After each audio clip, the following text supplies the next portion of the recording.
Hey there, and welcome back to Plays Well with Butter. I'm Jess Larson, and today we're hitting the grill to make the most iconic summer meal, grilled barbecue ribs. While it might seem intimidating, learning how to cook ribs on the grill is so much easier than you'd expect, and this simple recipe is the perfect place to start. Aside from prepping the ribs with a quick dry rub, the grill does all of the work, and the secret lies in a method that's called two-zone grilling. You let the ribs cook low and slow in an indirect heat zone, and once they're perfectly juicy and tender, you finish them over direct flame for irresistible char. The result is what I consider to be the perfect ribs: spiced, smoky, juicy, charred, and fall off the bone tender. It's the perfect centerpiece for everything from a backyard cookout to a summery Sunday supper, and you don't even have to tell anyone that the grill did most of the work. Your secret's safe with me.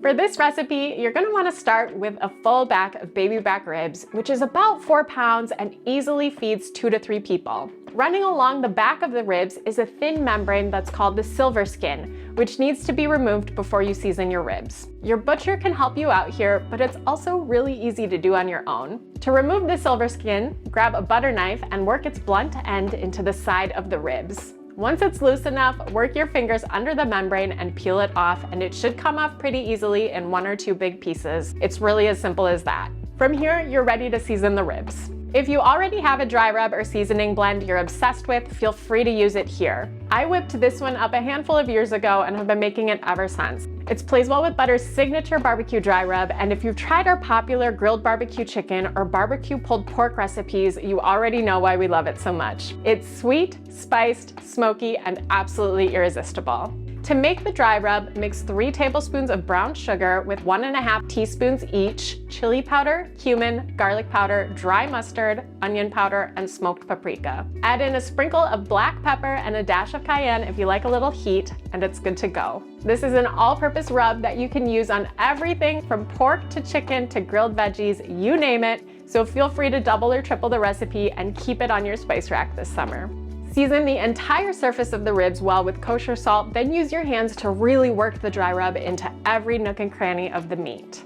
Now, the secret to perfectly cooking a rack of ribs on the grill is a simple method called two-zone grilling. You'll want to prep your grill with 2 zones of heat, 1 zone of direct medium heat and 1 zone of indirect heat. Since I'm using a gas grill, I turn the burners on one side of the grill to medium and leave the burners on the other side off. If you're using charcoal, simply pile up all of your preheated charcoal on one side of the grill. You'll place the seasoned ribs, meaty side facing up, in the indirect heat zone, close the lid, and let them grill for 1.5 hours. This slow and low cook is kind of like baking the ribs in an oven. They slowly become insanely juicy and tender, and after 90 minutes, they'll almost be ready. Carefully wrap them in foil, then return to the indirect heat zone for 30 minutes or until they're ready to fall off the bone. And at this point, you can finish them over direct heat, a few minutes per side until they're as charred as you like. I always baste them with barbecue sauce during this step because the heat of the grill really brings the barbecue sauce's flavors to life.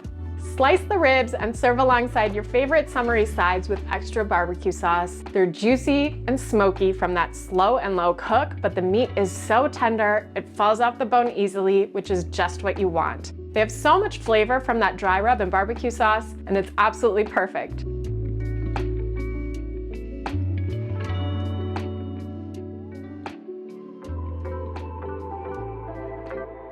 So head over to Plays Well with Butter for the full recipe, which includes lots more grilling tips, tricks, and guidance. But before you go, be sure to like and subscribe for more unfussy recipes that pack a big punch of flavor, and I'll see you next time.